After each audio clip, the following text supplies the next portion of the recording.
Y de ahí sacan sus Biblias.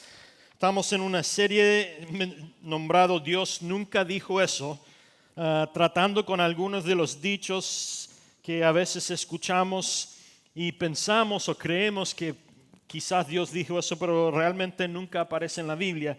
Y hoy día, si no estuvieron con nosotros la semana pasada cuando empezamos, pueden ir a whatisgrace.org y marcar sobre Watch y pueden bajar el sermón y las notas. Hoy día vamos a seguir con nuestro tema. La semana pasada hablamos de que Dios ayuda, o del dicho, Dios ayuda a los que ayudan a sí mismos, que no se encuentra en ninguna parte en la Biblia. Y hoy día vamos a tratar con uno que es un poquito, ¿cómo decirlo? Pues vamos a tratar con el dicho que Dios quiere que seas feliz. Es un dicho muy famoso en este país. Hay iglesias alrededor del país y del mundo que están predicando que Dios solo quiere tu felicidad. Es más, vamos a pasar el plato otra vez y mientras más colocan, más Dios les va a bendecir, porque Dios quiere que sean felices, ¿no? Entonces, paremos un poquito con ese dicho, ¿no? Iglesias pasando el plato dicen, mientras más das, más vas a recibir. En otras palabras, esa iglesia está diciendo que la felicidad se encuentra en cuánto dinero tengas. Pero la realidad es que Dios nunca dice esto en la Biblia. Y tenemos que hablar de eso. Mira, especialmente en este país, en los Estados Unidos, nosotros estamos obsesionados con la felicidad. En Psicología Hoy es una revista, no sé cómo más se dice, journal, ¿cómo se dice journal en español? Es como una revista de estudios psicológicos que están haciendo. Y hace unos años ellos pusieron en la revista los resultados de un estudio que decían lo siguiente: podría argumentarse que el objetivo principal de la mayoría de los estadounidenses es ser feliz. Al ser encuestadas, la respuesta número 1 de todo Estados Unidos a la pregunta ¿qué es lo que más deseas en la vida? La respuesta fue ser feliz, la felicidad. Y la asignatura más popular en la historia de la Universidad de Yale, o el curso más tomado de todos los cursos que ofrece la Universidad de Yale, es un curso sobre la felicidad, el cual ha sido tomado por más de 3.3 millones de personas. Wow. Washington Post salió con una entrevista, no una entrevista, sino con un reportaje, que la industria de la autoayuda en los Estados Unidos tiene un valor anual superior a los 11 millones de dólares. Si yo fuera un pastor que quiere ser rico, escribiría un libro como pastor de autoayuda, ¿no? Dios quiere tu mejor vida hoy, algo así. Y sabemos que eso funciona. Pues vivimos en una ciudad donde tenemos un par de pastores que han escrito muchos libros. Es más, salió una entrevista esta semana, hicieron una entrevista con uno de los pastores de las iglesias más grandes en Estados Unidos que se encuentra aquí en Houston esta semana. Y en esa entrevista ese pastor dijo que no toma un salario de la iglesia, no recibe un salario, porque vive de las ventas de sus libros. Él ha escrito más de 13 libros y gana más de 13 millones de dólares anualmente de la venta de sus libros.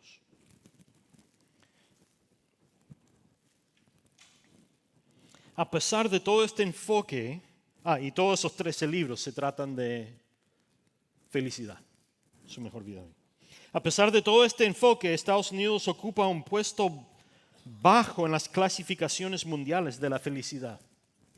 A pesar de invertir tanto dinero y tanto esfuerzo en ser felices en este país, comparado con los otros países en el mundo, nosotros reportamos, o se reporta que los niveles de la felicidad en Estados Unidos están disminuyendo, no aumentando.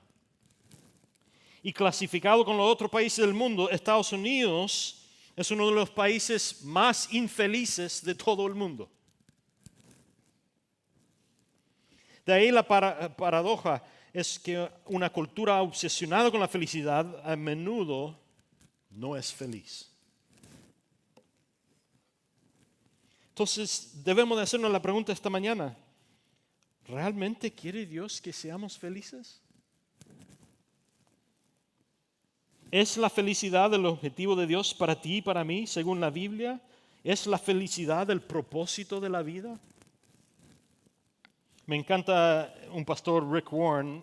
Él escribió un libro hace muchos años que se llamaba Purpose Driven Life, o la vida dirigida por el propósito, ¿no?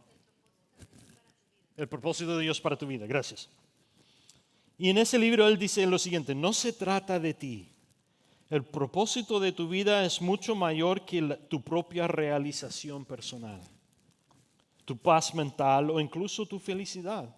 Es mucho mayor que tu familia, tu carrera o incluso tus sueños y ambiciones más audaces. Si quieres saber por qué fuiste puesto en este planeta, debes comenzar con Dios. Tú y yo nacimos por su propósito y para sus propósitos. La realidad es que Dios no quiere que persigues o que yo persiga la felicidad. Él quiere que nosotros persigamos a Él. Y es el primer espacio en sus notas. Más que la felicidad, Dios quiere que tú y yo estemos en una vida continua persiguiendo su presencia. ¿Qué estaba orando Dios en la vida? ¿Qué está obrando Dios en la vida de Pablo en 2 Corintios 12? Eso es lo que vamos a ver hoy día. Así que si tienen su Biblia, ábranlo a 2 Corintios 12. Vamos a leer un pasaje que ha confundido a muchos por años. Es un pasaje muy interesante y vamos a tratar de clarificar estas cosas esta mañana. 2 Corintios capítulo 12, empezando en versículo 2. Si no tienen Biblia, afuera en la entrada, en el centro de bienvenida, aquí afuera tenemos Biblia. Sería un privilegio para mí regalarles uno si no tienen uno. 2 de Corintios capítulo 12, empezando con el versículo 2. Y este es Pablo hablando a la iglesia en Corinto en el primer siglo. Sé de un hombre en Cristo que hace 14 años fue arrebatado hasta el tercer cielo. Solo Dios sabe si esto ocurrió físicamente o no. Y sé que ese hombre, solo Dios sabe si esto ocurrió físicamente o no. Fue arrebatado al paraíso, donde oyó palabras inefables que a ningún hombre se le permite pronunciar. Y de ese hombre puedo jactarme, pero de mí mismo solo me jactaré de mis debilidades. Sin embargo, no seré insensato de mi parte el querer jactarme, porque estaría diciendo la verdad, pero prefiero no hacerlo para que nadie piense de mí más de lo que ve u oye de mí. Y para que no me exaltara demasiado por la grandeza de las revelaciones, se me clavó un aguijón en el cuerpo, un mensajero de Satanás, para que me abofetee y no deje que yo me enaltezca. 3 veces le he rogado al Señor que me lo quite, pero Él me ha dicho: con mi gracia tienes más que suficiente, porque mi poder se perfecciona en la debilidad. Por eso, con mucho gusto habré de jactarme en mis debilidades, para que el poder de Cristo repose en mí. Por eso, por amor a Cristo, me gozo en las debilidades, en las afrentas y en las necesidades, en las persecuciones y en las angustias, porque mi debilidad es mi fuerza. Al jactarme me he portado como un necio, pero ustedes me han obligado a hacerlo así. Aunque no soy nadie, yo debía haber sido alabado por ustedes, ya que en nada he sido menos que esos grandes apóstoles.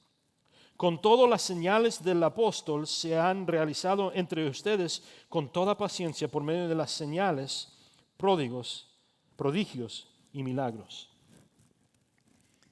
¿Qué está hablando Pablo aquí? ¿Qué es el tercer cielo y el paraíso? Obviamente son 2 lugares distintos que está hablando Pablo aquí. Y dice, no sé si este tipo fue físicamente o no. y está hablando de una persona en tercera persona, no como si fuera otra persona, él sabe, pero de ahí como que empieza a hablar de sí mismo, entonces pensamos que está hablando de sí mismo realmente ¿qué tiene todo esto que ver con nosotros? ¿Qué está obrando Dios en la vida de Pablo en 2 Corintios 12?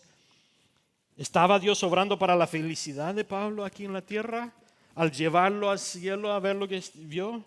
Pues yo creo que podemos aprender muchas cosas de este pasaje que es tan raro como un pasaje. Así que veámoslo, vamos profundo. Lo que Dios está obrando en la vida de Pablo y lo que quiere obrar en la tuya y en la mía, específicamente en cuanto se trata la felicidad. Número 1. Dios le está mostrando a Pablo su verdadero hogar. Es el segundo espacio en sus notas. Dios le estaba mostrando a Pablo su verdadero hogar. En los versículos 2 al 6 habla de este tipo que Dios llevó al cielo. No sé si fue físico o no. Y después habla un poquito del paraíso. Pues sabemos que la Biblia no se contradice. Y luego en el libro de Hebreos, la Biblia va a decir que es destinado para un hombre morir una vez y de ahí viene el juicio. Entonces sabemos que Pablo no fue físicamente al cielo. Y lamento mucho,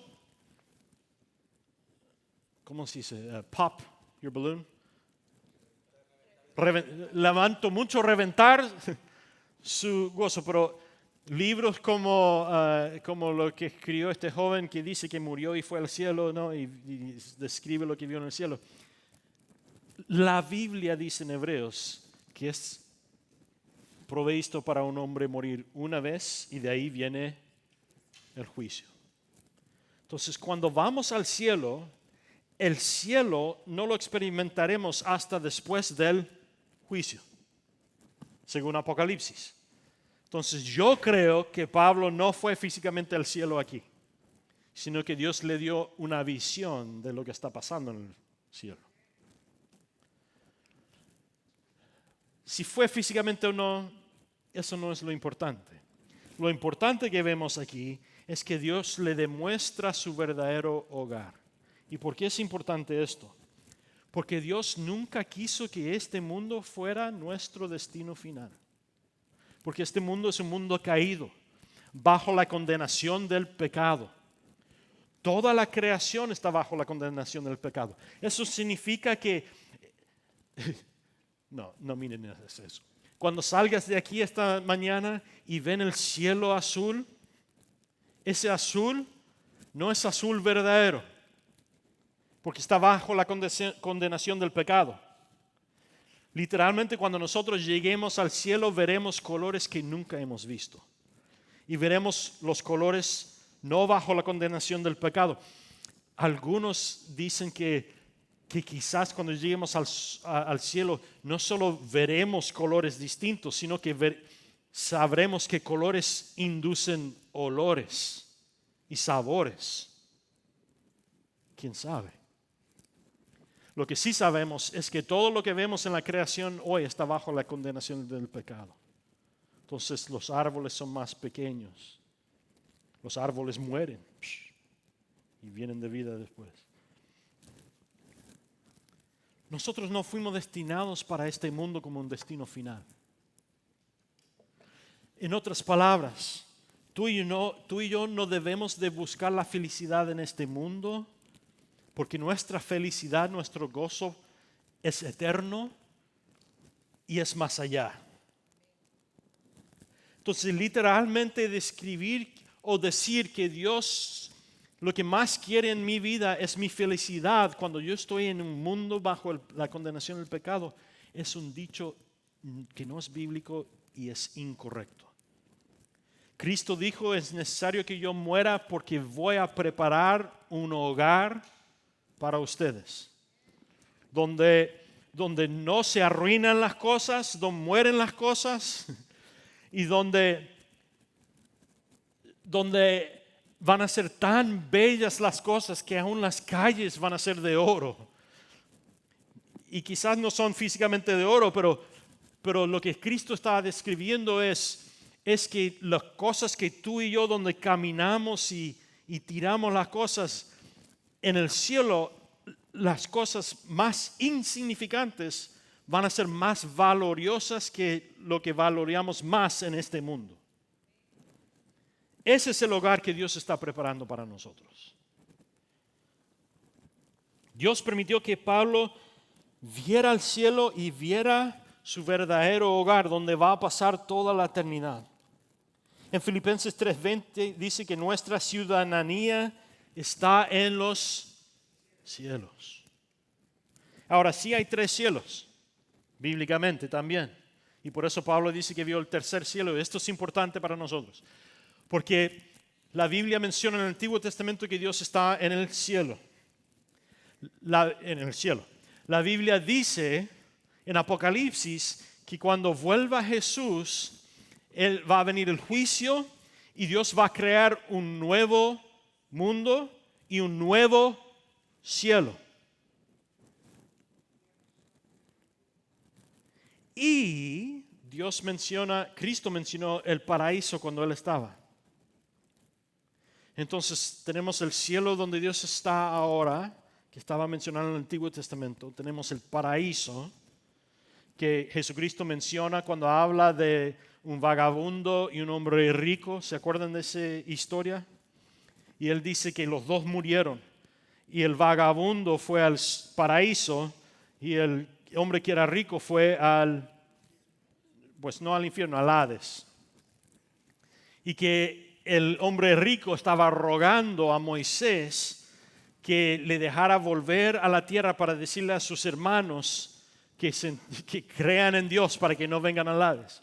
Y Moisés le dice, no, es imposible cuando llegues aquí que vuelvas para allá. Abraham, perdón, ¿qué dije? Sí, perdón. Gracias, hermana. Abraham. Entonces ahí vemos los 3 cielos.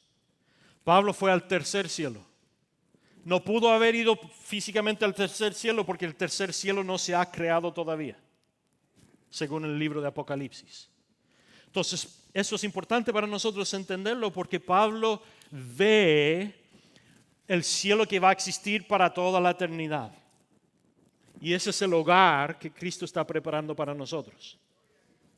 En otras palabras, nuestra felicidad verdadera vendrá cuando vuelva Cristo. Ese cielo es lo que está viendo Pablo. Y es ahí donde se encuentra nuestra ciudadanía.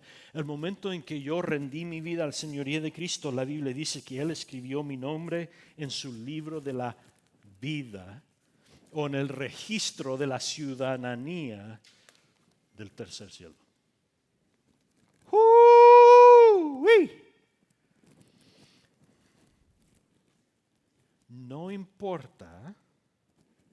No importa lo que haga Estados Unidos en cuanto a sus fronteras y la ciudadanía aquí.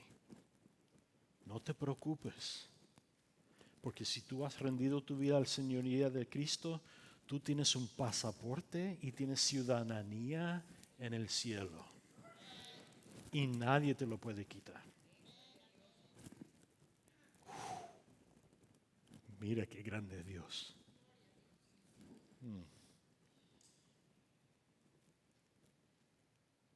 Y ya está hecho. Cristo al morir en la cruz dice, hecho está. En ese momento, Dios selló tu pasaporte. Y cuando tú rendiste tu vida y confesaste tu pecado, rendiste tu vida al señorío de Cristo, tu nombre fue escrito en ciudadanía del cielo.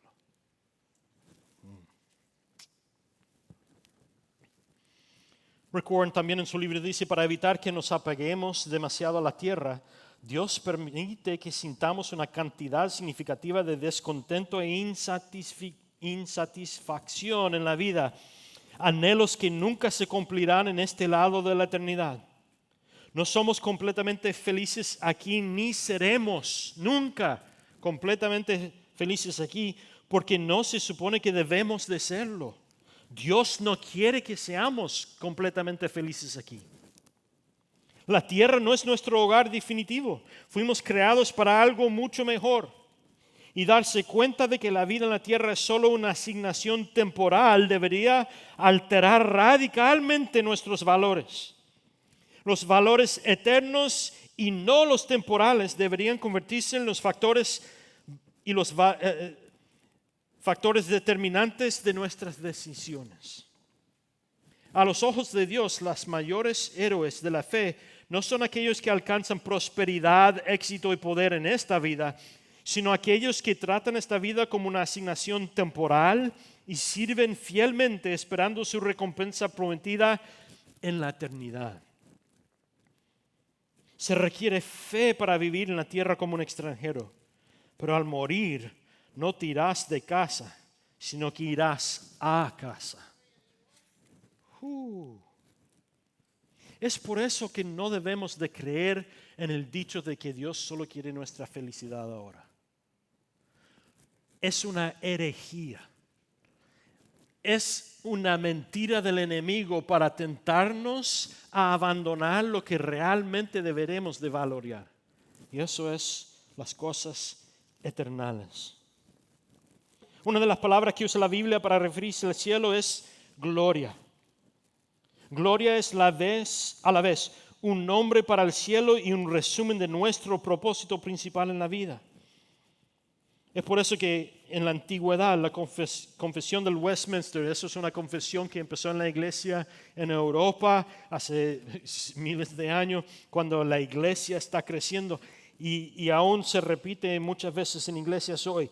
Y en parte de esa confesión dice: el fin principal del hombre es glorificar a Dios y gozar de Él para siempre. En Él encontramos nuestra felicidad. Y más que eso, en Él encontramos nuestro gozo, que es distinto que la felicidad. Isaías 43:7 dice: todos los llamados por mi nombre, a quienes creé para mi gloria y a quienes formé e hice. Romanos 11:36 dice: porque de Él y por medio de Él y para Él son todas las cosas, y a Él sea la gloria para siempre. 1 Corintios 10 dice: así que ya sea que coman o beban o cualquier otra cosa que hagan, háganlo todo para la gloria de Dios. Salmo 115 dice: no a nosotros, oh Señor, no a nosotros, sino a tu nombre sea dada la gloria. Entonces, si yo he rendido mi vida al señorío de Cristo, mi deber en este mundo no es ser próspero y ser feliz. Mi deber en este mundo es reflejar la gloria de Dios. En otras palabras, dejar que mis vecinos, mis colegas, mis amigos vean, aun cuando sufro, que vean eso. Pero que vean que el sufrimiento en este mundo no me quita mi gozo.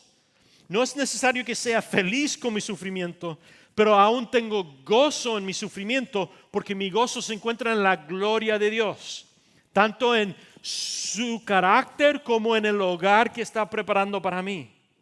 Para que ellos vean: hey, tú estás sufriendo como yo sufro, pero cuando yo sufro lo mismo, enfermedad, un accidente, en pérdida de trabajo, cuando yo sufro lo que tú estás sufriendo, yo estoy que me muera. No sé qué hacer. Estoy en una depresión total, pero tú estás pasando por lo mismo y tu gozo sigue. No has perdido la esperanza. ¿Por qué? Y yo puedo explicarles a ellos: porque mi gozo no se encuentra en las cosas de este mundo, mi gozo se encuentra en la gloria de Dios, en el hogar que Él está preparando para toda mi eternidad. Este sufrimiento es temporáneo y no me gusta este sufrimiento. Hey, no se equivoque. No me gusta, pero yo sé que es temporal. Porque aunque me quite la vida en este mundo, yo voy a vivir por toda la eternidad en la gloria de Dios, donde no hay sufrimiento, donde no hay enfermedad. Entonces, yo estoy aquí como un pasajero temporal, pero mi vida se encuentra en la gloria de Dios. Y que ellos oigan eso y vean eso y digan: yo necesito eso. Voy a tirar los libros de la prosperidad y de la felicidad al basurero, porque realmente no cambian la vida, no cambian el hecho de que yo sufra en este mundo. Es más, me tiran todo tipo de condenación sobre mí, que por qué yo estoy haciendo todo lo que digan estos libros, pero aún sigo infeliz o sufriendo en este mundo. Yo quiero lo que tú tienes, que aún en tu sufrimiento tu gozo sigue. Y podemos introducirles a Cristo. Como conclusión, el propósito de mi vida no es perseguir mi felicidad, sino más bien perseguir su gloria.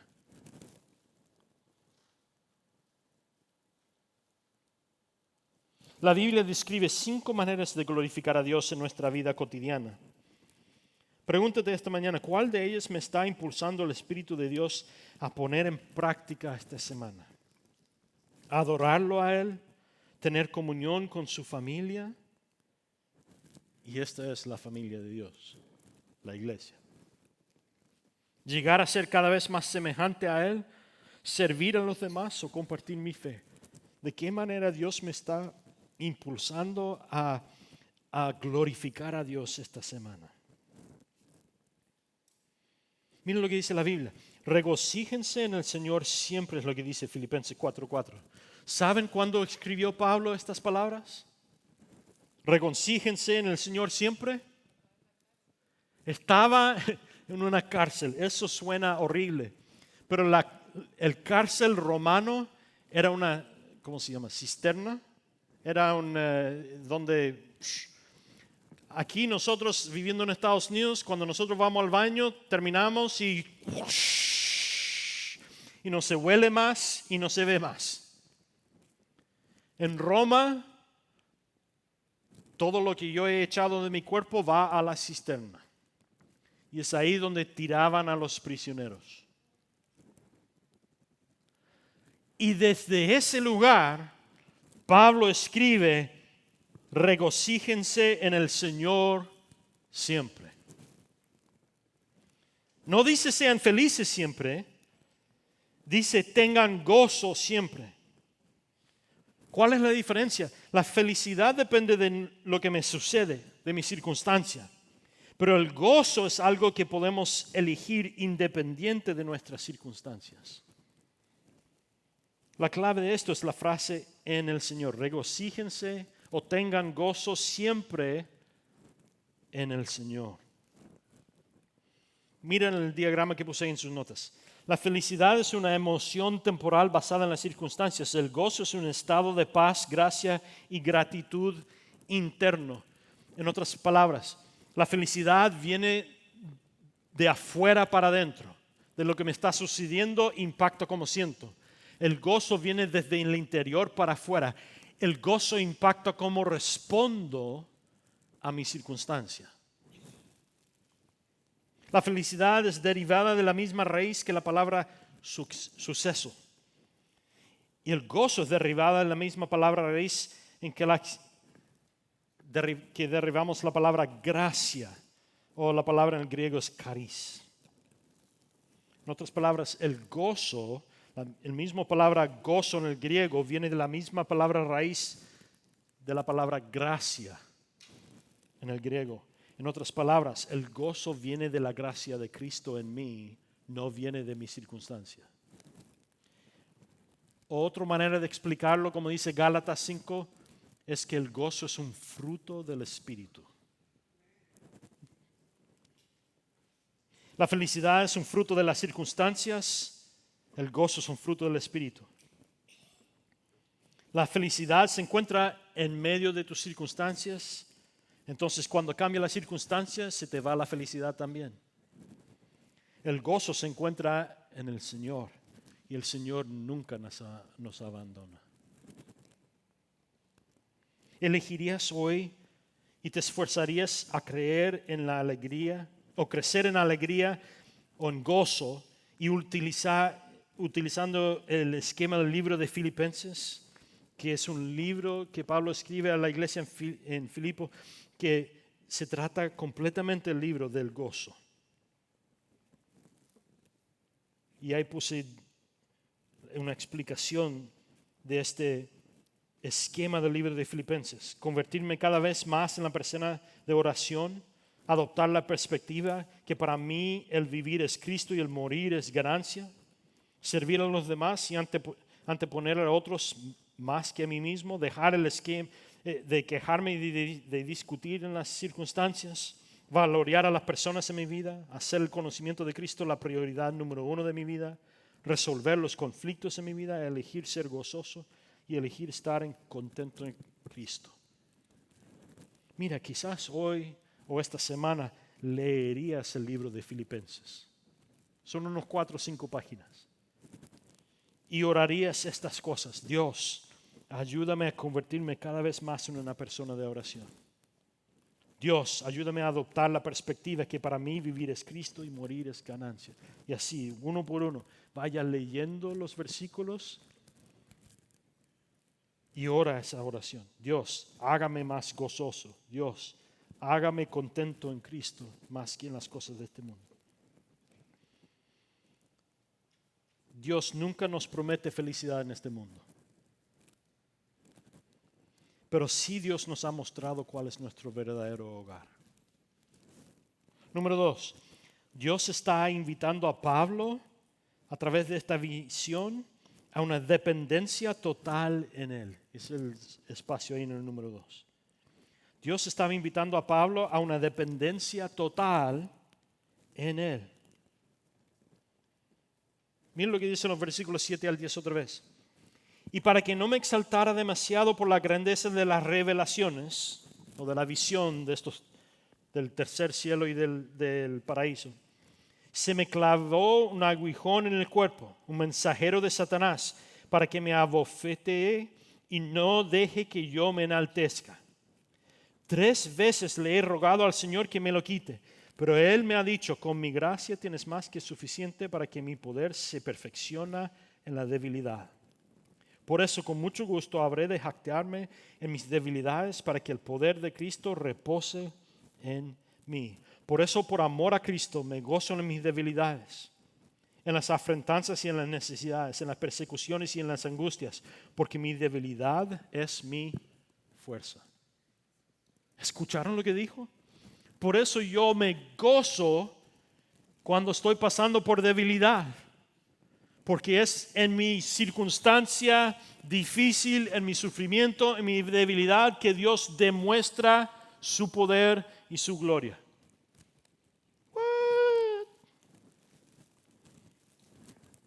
¿Cuántas veces oró Pablo que Dios le quitara este sufrimiento? No sabemos qué tipo de sufrimiento era. Sabemos que venía del enemigo y sabemos que Dios se lo puso. ¿Cuántas veces ora Pablo que se lo quite? 3 veces. ¿Cuántas veces oramos nosotros que Dios nos saque de la circunstancia fea cuando nos encontramos ahí? Por favor. 300 veces, ¿no? Pero podríamos aprender algo de Pablo aquí.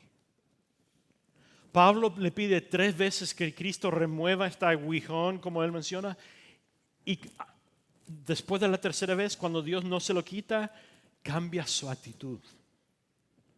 Y Pablo dice, bueno, si no me lo vas a quitar, entonces me voy a regocijar en esta debilidad. Y voy a tomarlo como algo que vas a usar para demostrar tu gloria en vez de seguir rogando que me saques de aquí. Cambió su actitud después de solo orar 3. ¿Qué pasaría en nuestra vida si estamos pasando por algo que no nos guste y oráramos 3 veces y a Dios al no responder cambiáramos nuestra actitud? Dios, déjame ganar la lotería.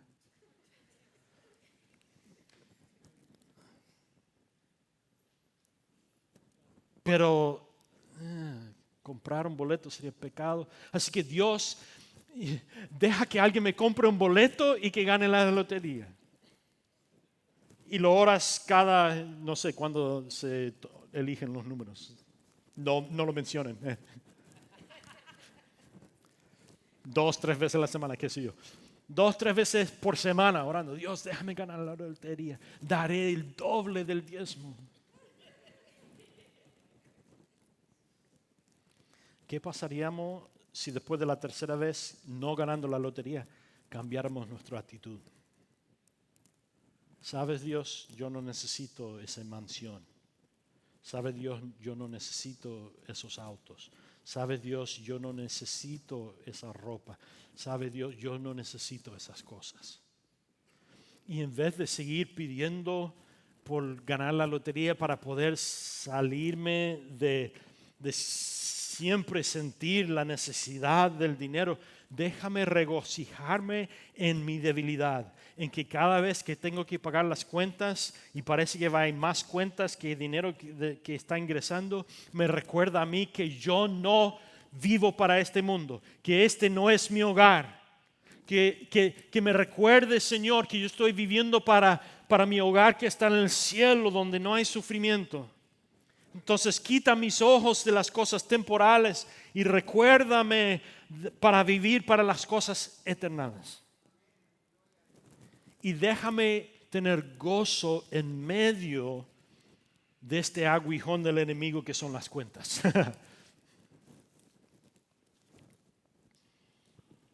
Nuestra vida sería mucho mejor si cambiáramos nuestra actitud en vez de seguir rogando por la misma cosa vez tras vez tras vez.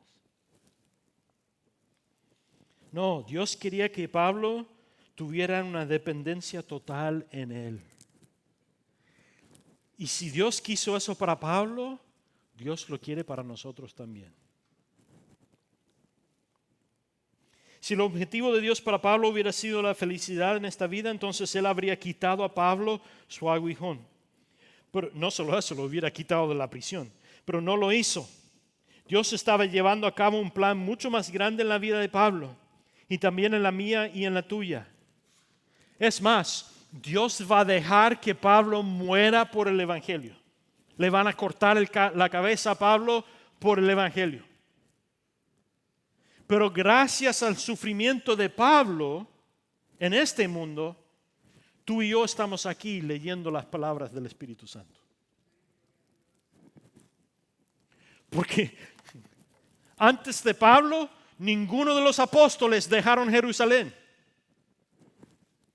El Evangelio hubiera quedado en Jerusalén. Pablo fue el primer misionero. En otras palabras, Pablo fue el primero que llevó el Evangelio a personas que no eran judíos.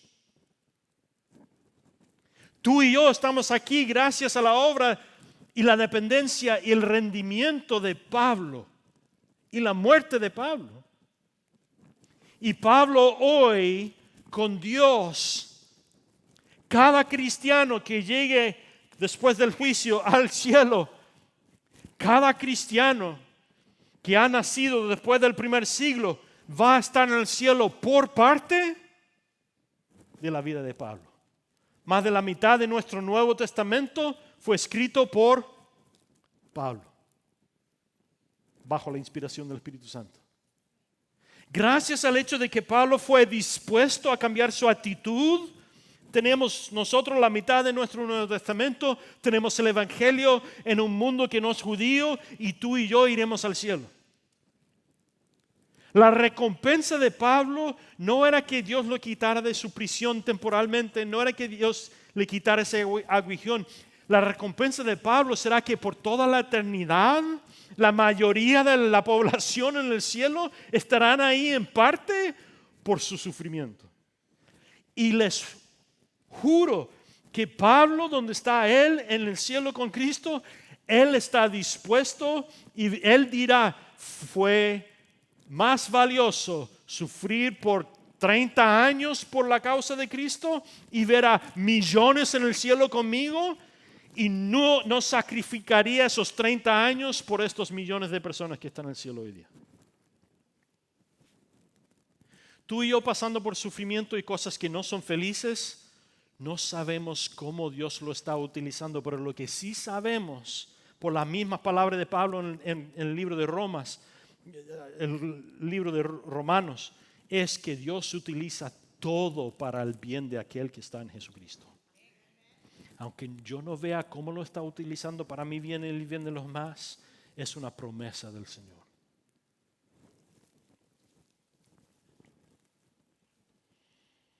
¿Cómo puedo salir de esto? Quizás estás preguntando. O más que eso, ¿qué puedo sacar de esto? En vez de preguntar cómo puedo salir de esto, pregunta más a menudo qué puedo sacar de esto. Es más, si yo fuera al H-E-B y comprara unas naranjas, así lo llamamos en Chile, ¿cómo lo llaman ustedes? Naranjas, ¿sí? Aquí tengo unas naranjas. Muy sabrosas, ¿no?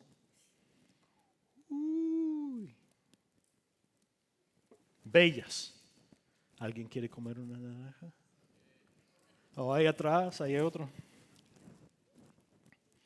Ricos, ¿no?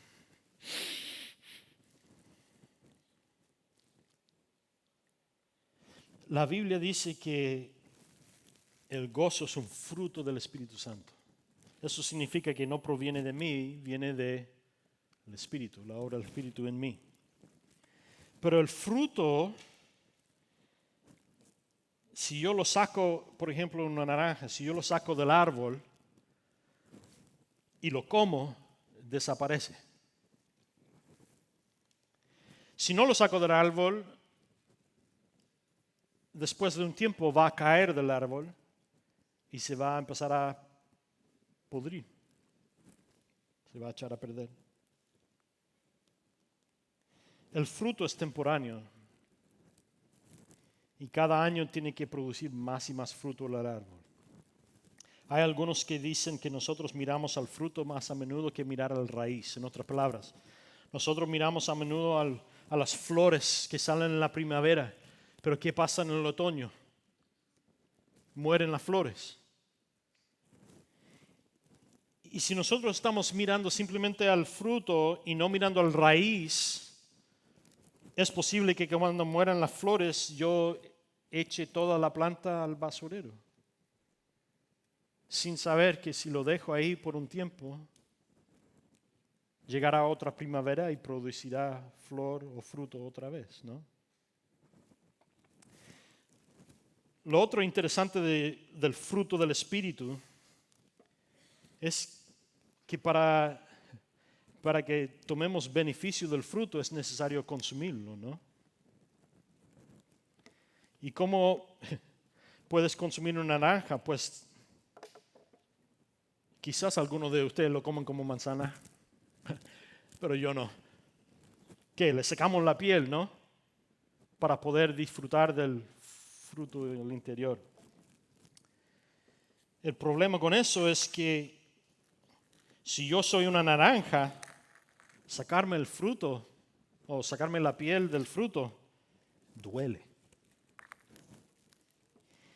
Es más, tiene que venir algo que está fuera de mí y causar dolor en mí para que alguien pueda disfrutar del fruto que está dentro de mí. Y si yo quiero tomar el jugo del fruto, tengo que, ¿cómo se dice? Extrigirlo. Y eso no, si yo soy naranja, extringir el fruto, eso duele.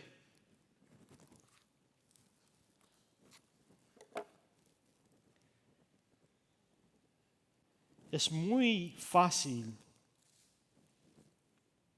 para mí en mi vida demostrar fruto del Espíritu Santo,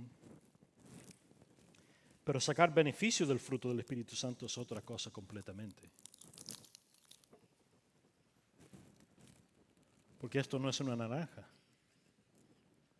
Parece naranja, pero no lo es.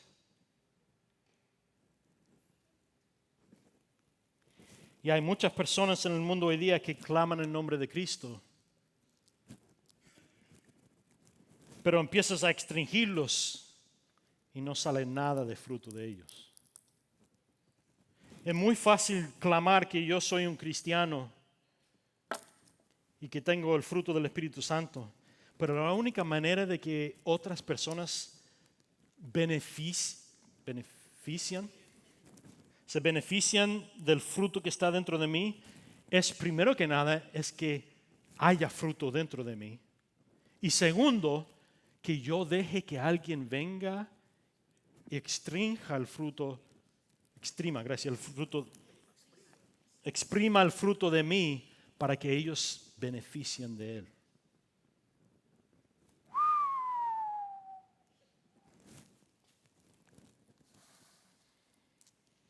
Pregúntate esta mañana, ¿estoy dispuesto a sufrir si eso significa que podré manifestar la gracia, la fortaleza y la gloria de Dios a los que están alrededor de mí?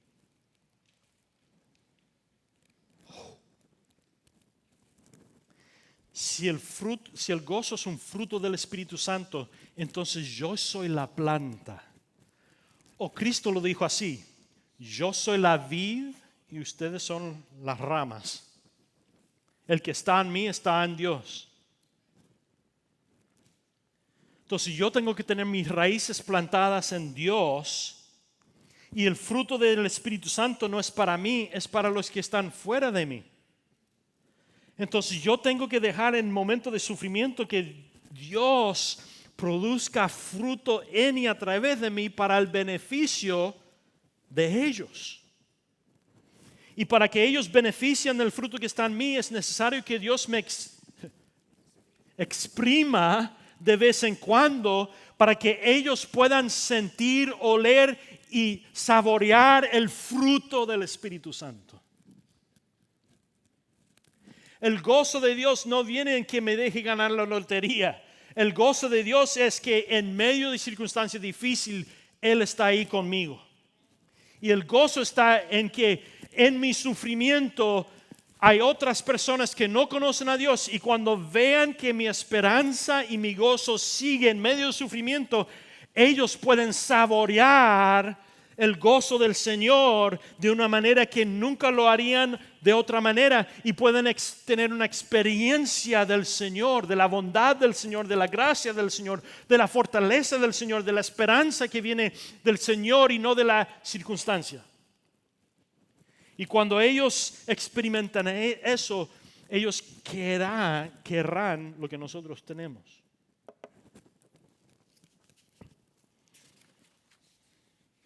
Vi este dicho esta semana, no sé quién fue el autor original, pero me encantó. Dice, a veces Dios no calma la tormenta porque la tormenta nunca fue el problema. A veces Él permite que se desate con furia para poder calmarte a ti.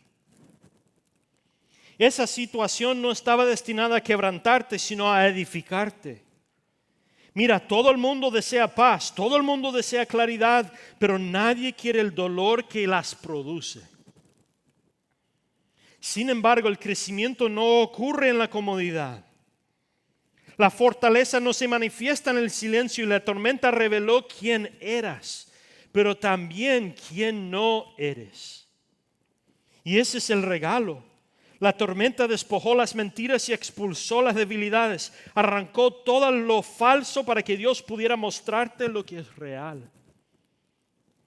Así que no ores para que se aleje demasiado pronto. Deja que haga su obra. Deja que te moldee. Porque las tormentas no destruyen el propósito, lo revelan.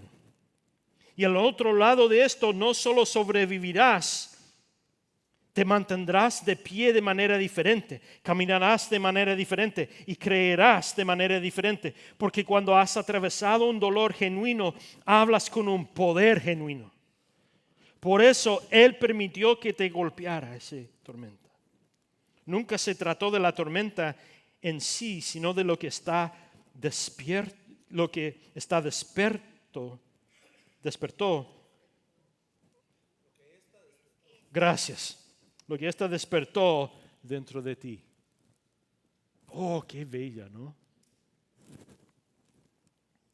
2 Corintios 4, versículo 8, versículos 17 y 18 dicen, estamos atribulados en todo, pero no angustiados, perplejos, pero no desesperados, pues nuestras leves y momentáneas tribulaciones están produciendo en nosotros una gloria eterna que las supera a todas con creces.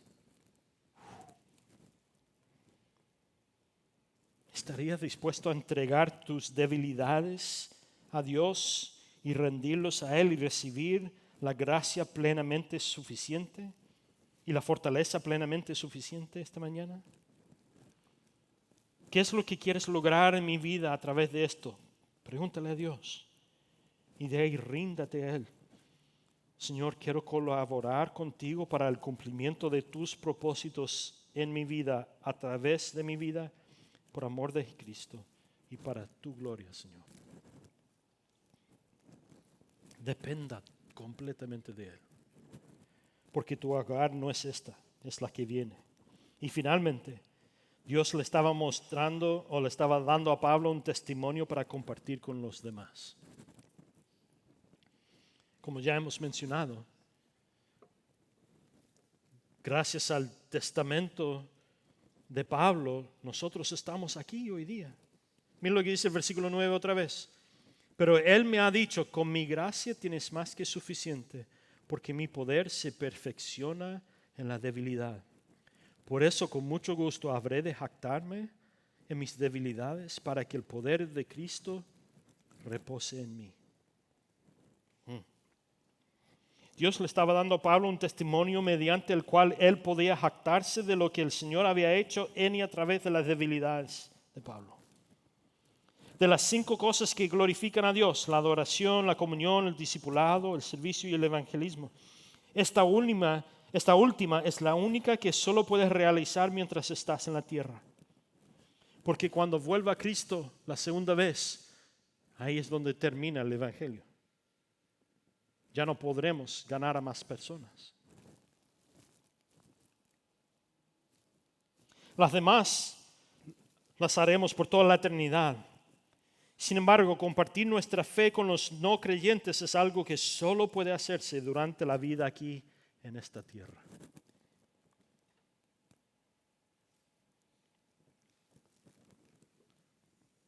Pregúntate o pregúntale a Él hoy día: Señor, ¿cuál es una persona que has puesto en mi vida a la que quieres que yo comparte mi fe?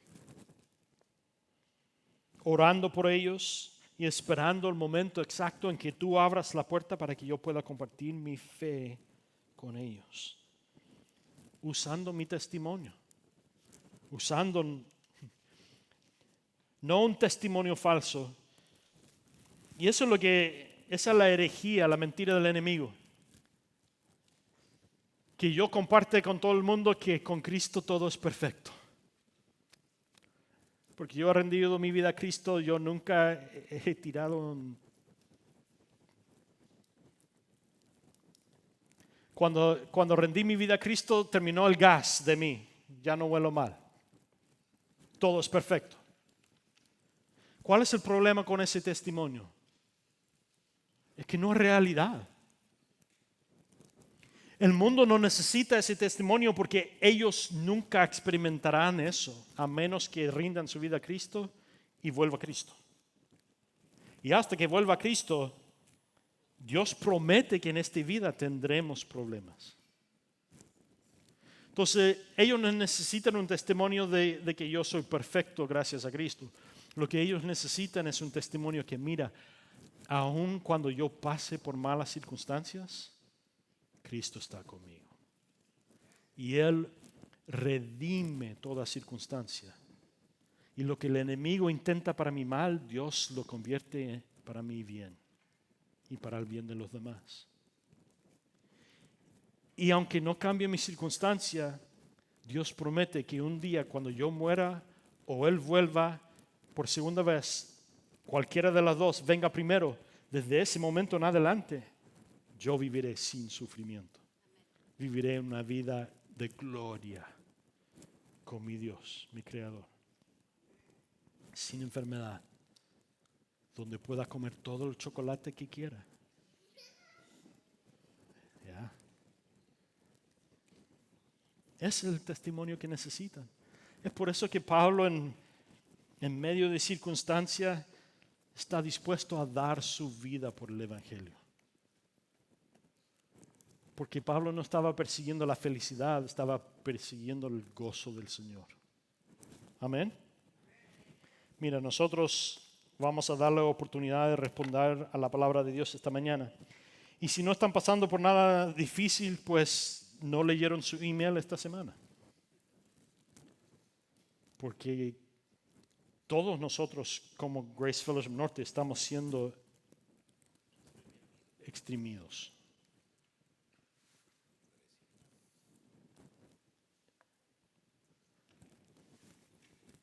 Mira, no importa lo que haga el liderazgo de Grace Fellowship. No importa. Yo lo que quiero pedir de ustedes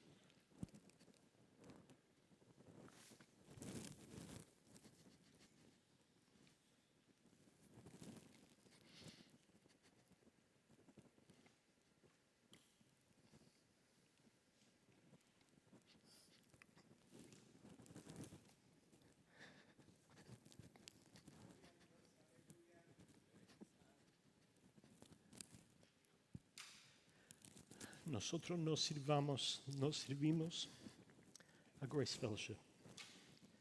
Nosotros servimos a Jesucristo.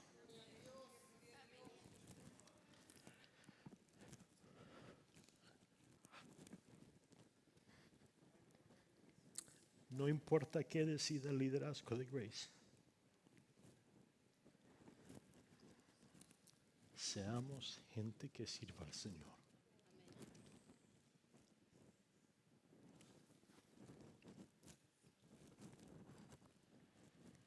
Vengan esta noche. Ellos han pedido escuchar de ustedes, así que vengan y diles lo que Dios ha puesto en su corazón.